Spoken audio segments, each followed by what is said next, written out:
আজ Friday office complete করে যখন উঠি একটু আনন্দটা অন্যরকমই থাকে, কেননা তারপরে দুদিন ছুটি পাওয়া যায়, স্যাটারডে সানডে অফ থাকে। তো সোজা রান্নাঘরে গিয়ে ভাবলাম আজ একটু পনির কোফতা করব। কিন্তু ভাবলে কি হবে, দেখি আটা শেষ। তো ব্যাস সোজা চলে গেলাম চাকি কলটা আমার বাড়ির থেকে 2 মিনিটের রাস্তায়। তো আমি গিয়ে ওখান থেকে আটা নিয়ে এলাম, এসে সোজা আটাগুলো ঢেকেই রাখলাম একেবারে। না হলে আবার যদি রাখি পরের দিন করতে হবে, তো তখনকার কাজটা তখন করে নেওয়াই ভালো।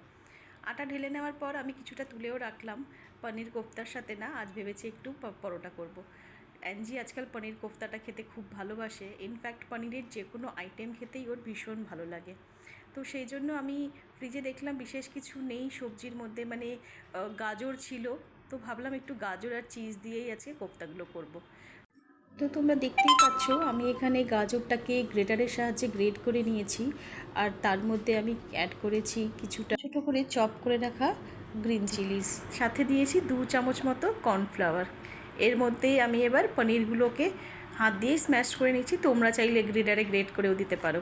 আমার একটু তাড়াহুড়ো ছিল তাই আমি হাতের সাহায্যেই করে নিয়েছি। এর সাথে আর কিছু একটু আমি দেবো, হচ্ছে একটু শুকনো লঙ্কার গুঁড়ো আর একটু গোলমরিচ গুঁড়ো। তারপর তোমরা দেখতেই পাচ্ছ আমি পনিরগুলোকে হাতের সাহায্যে গোল গোল করে বলস বানিয়ে নিয়েছি। বলসগুলো ফ্রাই করার আগে আমি তার উপরে না একটু কর্নফ্লাওয়ার স্প্রিঙ্কল করে দেব। পনিরের উপরে যদি তুমি কর্নফ্লাওয়ার স্প্রিঙ্কল করে তারপরে সেটা ফ্রাই করো, তো পনির সবসময় সফট থাকে, ওটাকে আর ঠান্ডা জলে বা নুন জলে দেওয়ার দরকার পড়ে না। তুমি একবার ট্রাই করে দেখো, অবশ্যই ফল পাবে। তো বলসগুলো এবার আমি গরম তেলে দিয়ে এক এক করে ভেজে নেব। জানো তো, পনির কোফতা ছাড়াও না মাঝে মাঝে আমি লাউয়ের কোফতা বানাই, কাঁচা কলার কোফতা বানাই, বা তোমার চিকেনের কোফতা তো বানাই। তো যে এই রেসিপিগুলো যখন আমি বানাবো তোমাদের সাথে অবশ্যই শেয়ার করব। আর তোমরাও যদি পনিরের নতুন কোনো রেসিপি বানিয়ে থাকো, বা তোমরা হয়তো জানো যেটা আমি কখনো করিনি, তো প্লিজ শেয়ার করো, অবশ্যই আমি বানাবার চেষ্টা করব এখানে। তো দেখো এখানে আমি পনিরের বলসগুলোকে একটু লাল লাল করে ভেজে নিয়েছি। ওপর লাল হলেও ভেতরটা কিন্তু ভীষণ সফট আছে, আর যেহেতু চিজ দেওয়া হয়েছে তো ভেতরে একটু চিজি ফ্লেভারও থাকবে।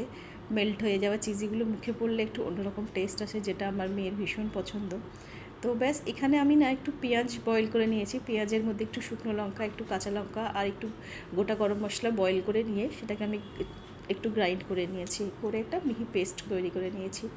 কড়াইতে একটু সাদা তেল দিয়ে তার মধ্যে একটু দালচিনি, একটু লবঙ্গ, একটা তেজপাতা দিয়ে ওর মধ্যে আমি দিয়ে দিচ্ছি একটু রসুন বাটা। যতক্ষণ রসুন বাটার একটু গন্ধটা চলে যায় না ততক্ষণ ফ্রাই করে নেওয়ার পর আমি পেঁয়াজ বাটা দিয়ে তার মধ্যে একটু নুন দিয়ে দিয়েছি।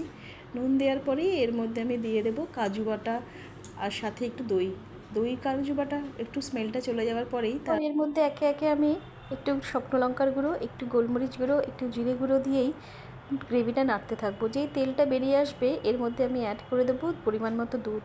জলের জায়গায় এখানে তোমরা দুধ ব্যবহার করে দেখো, গ্রেভিটা খুব ভালো খেতে হয়।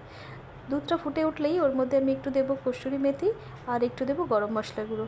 ব্যাস এবার বলসগুলো অ্যাড করে দেবো। দেওয়ার পর 2 মিনিট এটাকে লো ফ্লেমে রাখার পরেই আমি ওটা বন্ধ করে দেবো, না হলে না গ্রেভিগুলো পুরো শুকিয়ে যাবে। দেখো এবার তেলটা কি সুন্দর উপরে উঠেছে, আর কালারটাও খুব ভালো হয়েছে।